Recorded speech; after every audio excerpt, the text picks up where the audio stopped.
Assalamualaikum bosku, welcome to my channel. Sebelum menonton, jangan lupa subscribe, nyalakan dulu loncengnya, dan jangan lupa like dan komen. Dan jangan lupa ambil posisi rebahan kalian. Untuk kalian, selamat menyaksikan. Terima kasih, Tetua, menerima tongkat besi. Ye Chen membungkuk dan dipanggil oleh Tetua pelelangan ketika hendak pergi. Tunggu sebentar. Ye Chen berbalik dan menjentikkan tatapan bingung padanya. Tetua, ada apa? Seseorang ingin bertemu denganmu. Tetua pelelangan menikmati senyum hangat, mengulurkan tangannya untuk mengundang Ye Chen. Teman kecil, silakan masuk ke dalam. Ye Chen heran dengan kesopanannya. Masuk ke dalam. Seseorang sedang menunggumu. Meskipun tertegun, Ye Chen berjalan di sepanjang arah sekte yang ditunjuk Penatua. Dia tidak punya hak untuk memutuskan apakah akan masuk atau tidak, tetapi menawarkan untuk melakukan apa yang dituntut oleh tetua pelelangan. Ye Chen menemukan taman kecil di belakang aula setelah mondar-mandir di dalam. Berkilau dalam cahaya indah, taman itu ditaburi dengan bebatuan, bunga roh, tumbuhan langka dan air yang menggelegak, dan pemandangannya yang luar biasa mengejutkan Ye Chen. Tidak ada yang membayangkan taman halus yang tersembunyi di pasar gelap. Teman kecil, tolong lewat sini. Sebuah suara lembut datang dari paviliun pinggir jalan di taman. Yang mengejutkan, orang yang duduk di paviliun adalah Penatua dengan baju warna ungu di sebelahnya hari ini di pelelangan. Dia dari sekte Tianxuan. Gagasan seperti itu melanda Ye Chen. Dia sangat berpengaruh bagaimana tidak bahkan tetua pelelangan sangat menghormatinya. Kemarilah. Penatua baju ungu menyambut Ye Chen. Ye Chen mondar-mandir di paviliun pinggir jalan, dan membungkuk kepada pria tua itu dengan hormat, "Tetua, senang bertemu denganmu. Silakan duduk." Pria tua itu tertawa. Meskipun seorang supermaster, dia tidak sombong tetapi seperti seorang kakek. Boleh aku tahu apa yang tetua minta untuk mengundangku datang ke sini? Ye Chen menatapnya dengan bingung. Tetua baju ungu menjawab, memintamu untuk membantuku. Minta saya untuk membantu Anda. Ye Chen terkejut. Bagaimana mungkin sekte Tianxuan sebagai sekte tingkat atas memintanya untuk membantu? Secara teknis, minta api sejatimu untuk membantuku. Penatua itu menatap tajam ke arah Ye Chen. Ye Chen terkejut pada kata-kata itu. Tidak ada yang tahu tentang api sejatinya kecuali Xiong Er. Rahasia itu terkubur dalam-dalam, tetapi diketahui oleh tetua ini. Pria tua itu menyeringai ketika melihat Ye Chen khawatir. Jangan khawatir, aku hanya minta bantuanmu. Apa yang bisa Ye Chen lakukan sekarang? Ye Chen, seorang kultivator pada tahap kondensasi Qi, tidak punya pilihan lain di sini. Tetua ini tidak menyakiti Ye Chen tetapi baik padanya. Tetua baju ungu berkata, tentu saja, aku akan membayarnya, kamu dapat memberitahu aku apapun yang kamu inginkan. Pada saat ini, Ye Chen tidak perlu berpura-pura lagi, dan mengajukan permintaannya. Sambil menghela nafas panjang, Ye Chen batuk dan mengelus ujung hidungnya, saya ingin uang. Ye Chen datang ke pasar gelap untuk baja suan dan besi suan, namun, tongkat besi menghabiskan semua batu rohnya. Ye Chen juga berutang pada Xiong Er 300.000. Tapi Ye Chen tidak memberitahu tetua berapa banyak uang yang dia inginkan. Pertama, dia tidak tahu jumlah pasti yang harus dia minta. Kedua, apakah akan menghargai Ye Chen atau tidak dan berapa banyak batu roh yang harus diberikan semuanya terserah pada Penatua. Pria tua itu memegang cangkir, menyeruput teh dan berbalik dan berkata kepada Ye Chen, itu saja. Ye Chen tertawa dan mengangguk. Penatua itu menyeringai, mengeluarkan tas penyimpanan dan memberikannya kepadanya. Terima kasih, tetua sekte. Ye Chen bergegas mengambilnya tetapi tidak berani memeriksa. Apapun isi kantong penyimpanannya, dia tidak berani bertanya lebih banyak. Ayo mulai. Baik. Penatua itu menggulung lengan bajunya dan membuka lengannya. Ye Chen mengerutkan kening di lengan hitam penatua dan tulisan suci menakutkan terlihat di permukaannya. Apa ini? Ye Chen menatap tetua itu. Mantra sihir. Mantra sihir. Nama itu mengingatkan Ye Chen pada beberapa paragraf yang dibaca di paviliun buku Sekte Zeng yang beberapa tahun yang lalu. Mantra sihir, segel yang paling ganas, diterapkan oleh sekte sihir yang legendaris. Orang yang disegel oleh mantra akan dikonsumsi oleh mantra itu jika mantra itu tidak dikekang atau dihilangkan.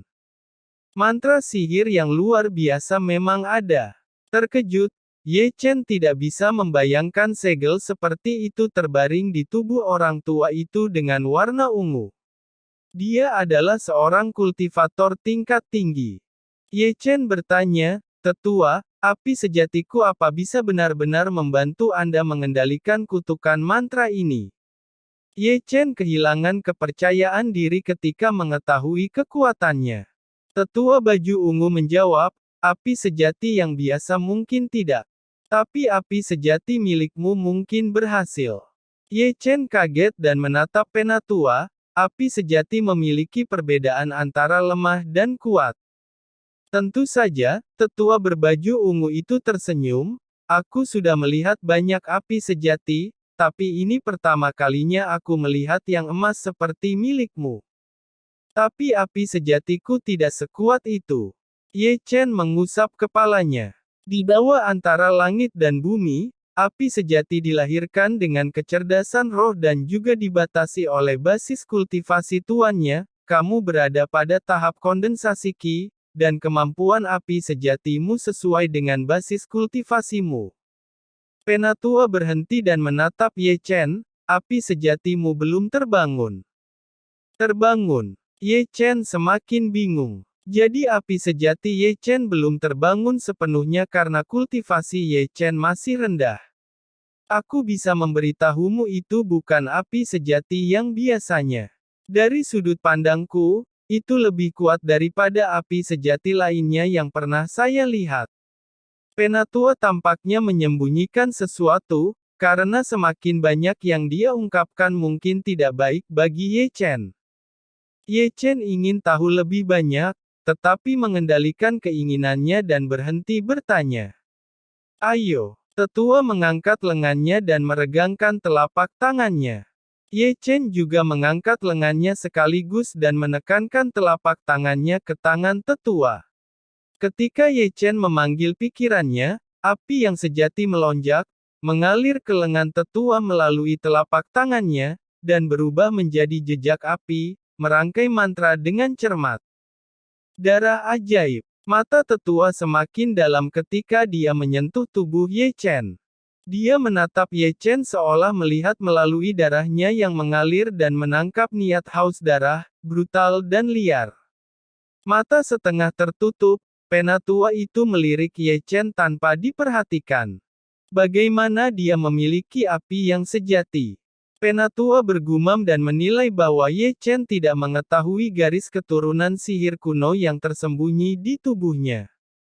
Rasa sakit yang membakar dari lengan menyela kebingungan penatua.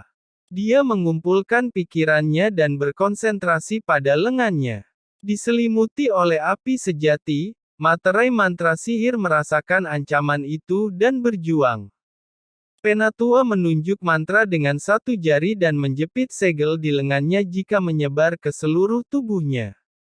Setelah 1 jam, Ye Chen berkeringat. Berakar dalam, segel mantra itu bertarung melawan api sejati yang membakar. Lama setelah itu, hanya sebagian kecil dari segel yang dirusak. Ye Chen menyapu keringatnya. Ye Chen menyesal karena meminta bayaran sedikit. Mantra kutukan itu jauh lebih kuat daripada pikiran jahat di tongkat Xiong Er. Butuh waktu lama bagi Ye Chen untuk membersihkannya. Ye Chen mendapati proses itu berat, dan penatua itu meletakkan telapak tangannya di bahunya dengan lembut, mentransfusikan aliran energi vital ke tubuh Ye Chen. Mantra itu dihubungkan oleh pola. Teman kecil, kamu hanya perlu menghancurkan satu pola mantra. Dan saya bisa memecahkannya. Tetua itu berkata pada Ye Chen. Ye Chen mengangguk dan menarik napas dalam-dalam. Nyala api sejatinya melompat dengan cepat.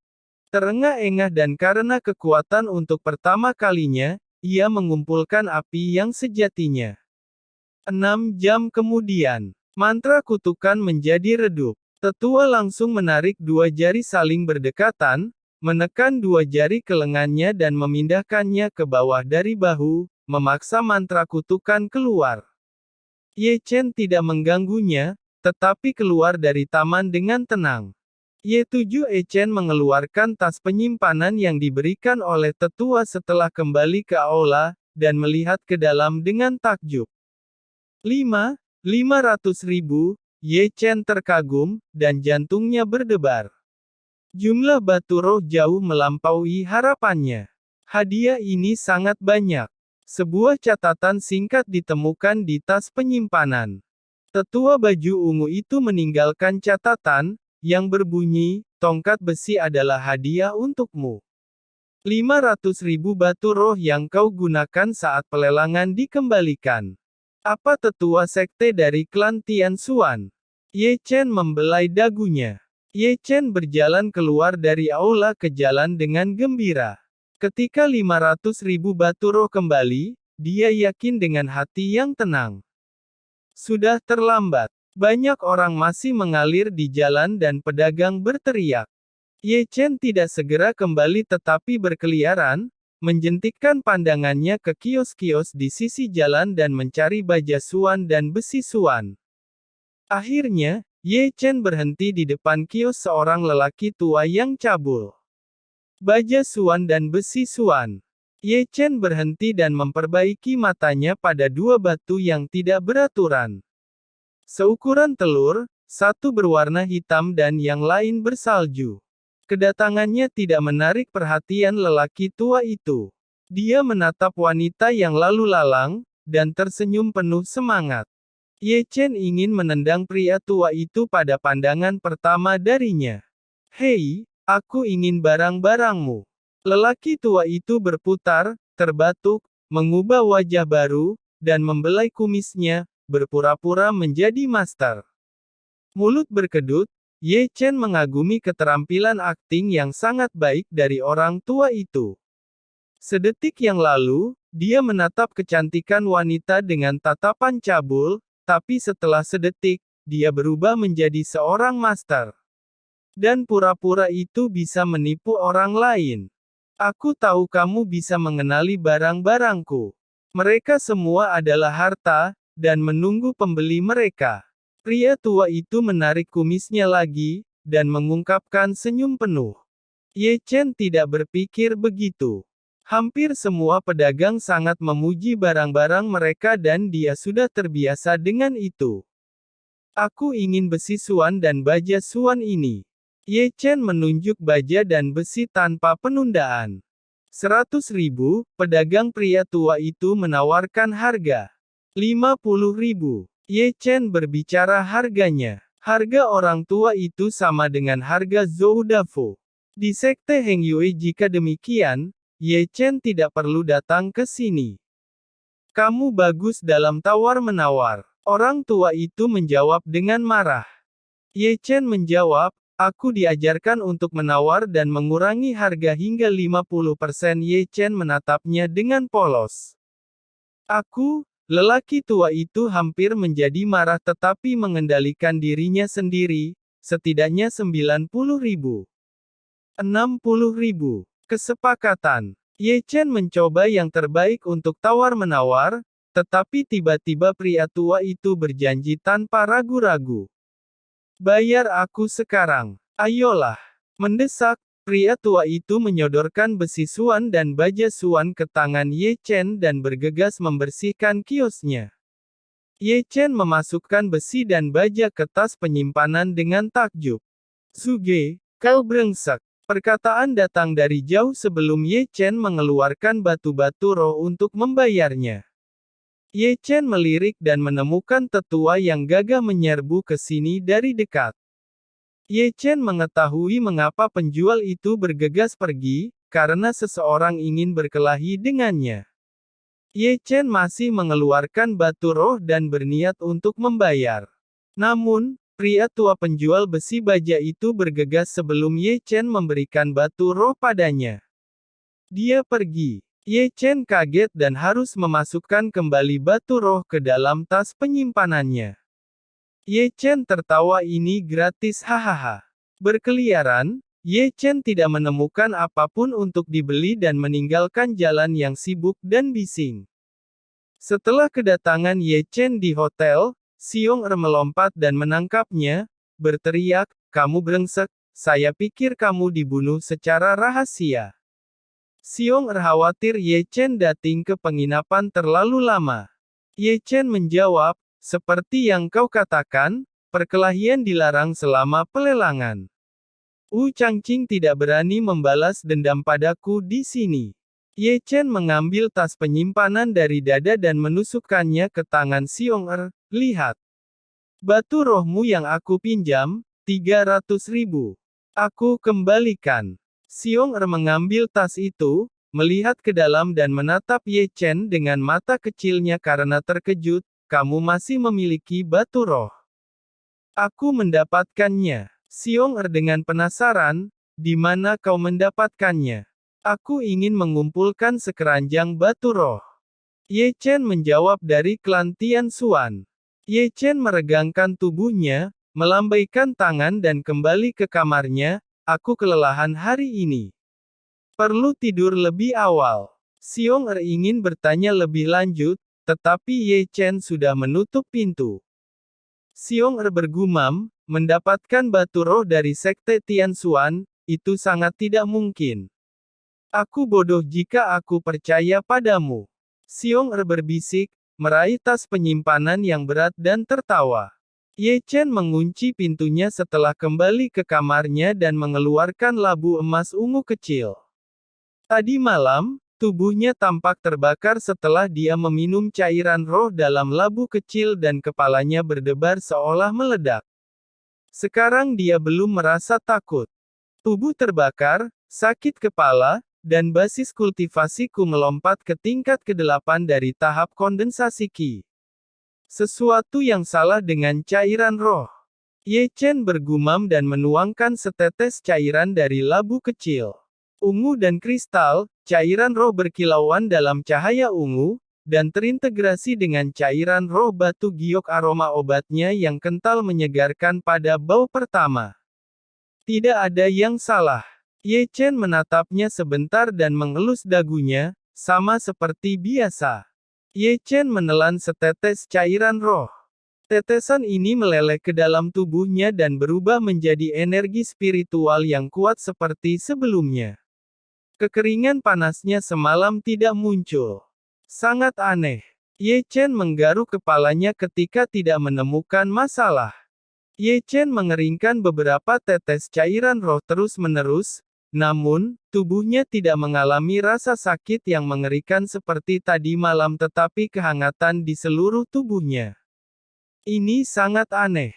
Ye Chen bergumam, mengumpulkan pemikirannya dan mengeluarkan tongkat besi hitam yang menang dalam pelelangan hari ini. "Aku menawari kamu 500.000 batu roh. Jangan mengecewakanku." Ye Chen memasukkan tongkat besi ke leher botol labu emas ungu. Berdengung. Labu kecil itu bergetar ketika tongkat besi didorong masuk ke dalam.